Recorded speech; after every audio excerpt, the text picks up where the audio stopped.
Hello student. तो आज से हमने क्लास 12th एनसीईआरटी केमिस्ट्री का यूनिट नंबर सेकंड स्टार्ट कर दिया है।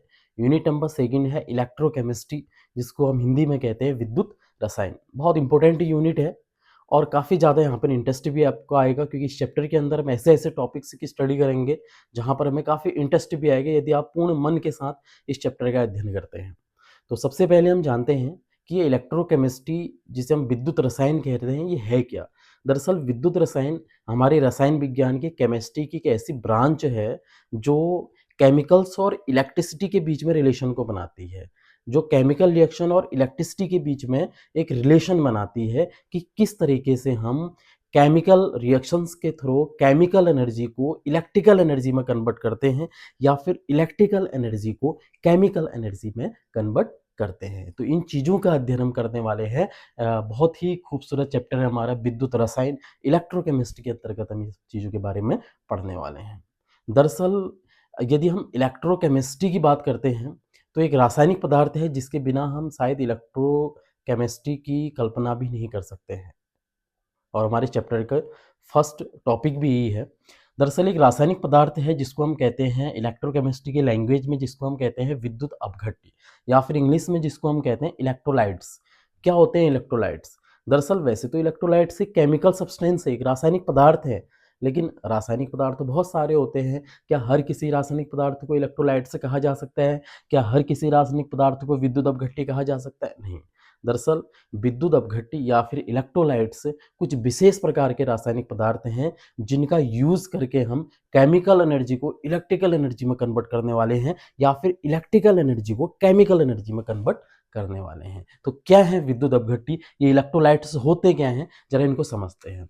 दरअसल विद्युत अपघट्य ऐसे रासायनिक पदार्थ हैं, जब तक ये सॉलिड फॉर्म में होंगे तो ये विद्युत के कुचालक हैं, इनमें विद्युत धारा का संचालन नहीं हो सकता है।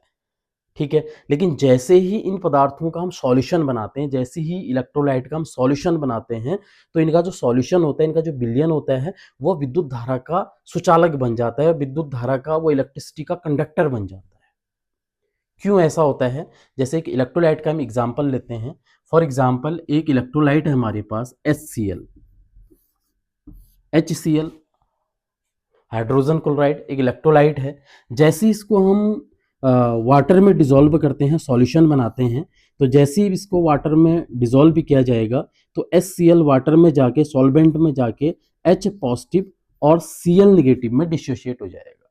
तो यही तो विशेषता है इलेक्ट्रोलाइट की, कि इलेक्ट्रोलाइट जैसे ही सॉल्वेंट में जाएगा, सॉल्यूशन में जाएगा, तो ये पॉजिटिव और निगेटिव आयन में डिसोशिएट हो जाता है।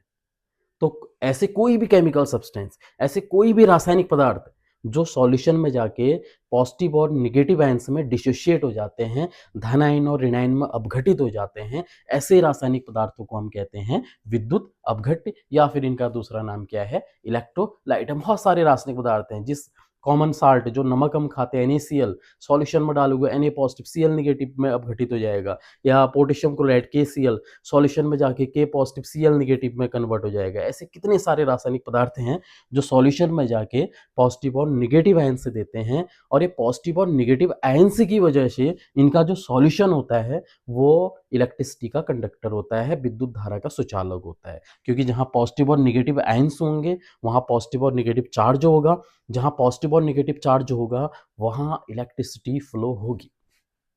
इलेक्ट्रिसिटी को फ्लो होने के लिए चार्ज तो चाहिए, तो सॉल्यूशन में पॉजिटिव और निगेटिव चार्ज है, तो सॉल्यूशन क्या करेगा, बहुत इजीली ये इलेक्ट्रिसिटी को कंडक्ट करेगा, विद्युत धारा का बड़े आसानी से इसमें क्या हो जाएगा, संचालन हो जाएगा। अब जो ये विद्युत अपघट्य हैं, जो इलेक्ट्रोलाइट्स हैं, इनको हम दो कैटेगरी में डिवाइड करते हैं।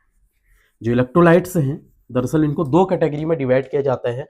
फॉर एग्जाम्पल मेरे पास एक इलेक्ट्रोलाइट है NaCl और एक इलेक्ट्रोलाइट है CH3COOH। एक है सोडियम क्लोराइड, और दूसरा जो एग्जाम्पल लिया मैंने इलेक्ट्रोलाइट का वो लिया है आपका, क्या लिया है, इथेनोइक एसिड, या फिर जिसको हम एस्टिक एसिड करते हैं, या सिरका विनेगर के नाम से भी जिसको हम जानते हैं।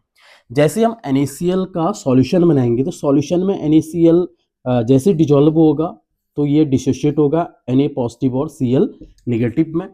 और जो हमारा सिरका है, विनेगर है, एस्टिक एसिड है, जब इसको हम सॉल्यूशन में डालेंगे, सॉल्यूशन बनाएंगे इसका, तो ये भी डिसोशिएट होगा CH3CO नेगेटिव, और H पॉजिटिव में ये भी डिसोशिएट होगा।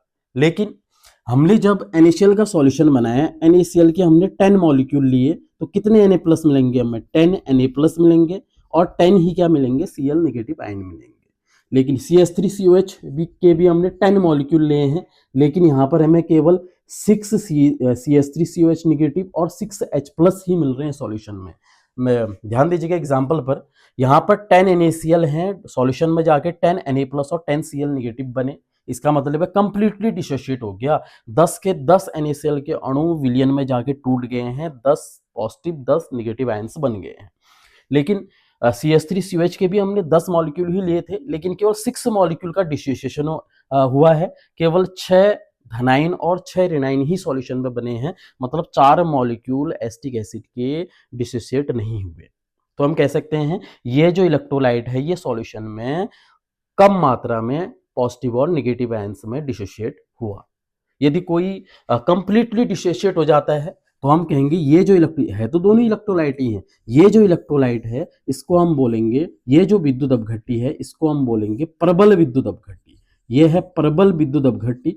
स्ट्रॉन्ग इलेक्ट्रोलाइट है। स्ट्रॉन्ग इलेक्ट्रोलाइट की विशेषता होती है कि वो सॉल्यूशन में जाके कंप्लीटली डिसोशिएट हो जाता है। और ये क्या है, यहाँ पर हमने भी CH3COH के 10 मॉलिक्यूल तो लिए थे, लेकिन केवल 6 मॉलिक्यूल का ही डिसोसिएशन हुआ है, इसलिए हम इसको बोलेंगे वीक इलेक्ट्रोलाइट, या फिर हिंदी में हम इसको बोलेंगे दुर्बल वैद्युत अपघट्टी। दुर्बल वैद्युत अपघट्टी या फिर वीक इलेक्ट्रोलाइट्स। तो इलेक्ट्रोलाइट्स को भी आप दो कैटेगरी में डिवाइड कर सकते हैं, स्ट्रॉन्ग इलेक्ट्रोलाइट और वीक इलेक्ट्रोलाइट। जितने भी स्ट्रॉन्ग एसिड हैं, स्ट्रॉन्ग बेस हैं, वो सारे स्ट्रॉन्ग इलेक्ट्रोलाइट हैं। जो वीक एसिड और वीक बेस होते हैं वो वीक इलेक्ट्रोलाइट होते हैं, क्योंकि वीक एसिड क्या है, सॉल्यूशन में कम मात्रा में H पॉजिटिव आयन देता है। इसे क्यों देता है? क्योंकि उसका डिसोसिएशन कम होता है, इसीलिए हम कहेंगे उसको क्या, वीक इलेक्ट्रोलाइट कहेंगे। Thank you. अगले आने वाले टॉपिक्स को, इस चैप्टर के और टॉपिक्स का भी आप लोग अध्ययन कर पाएंगे। आने वाले वीडियोस को भी आप जरूर देखिएगा।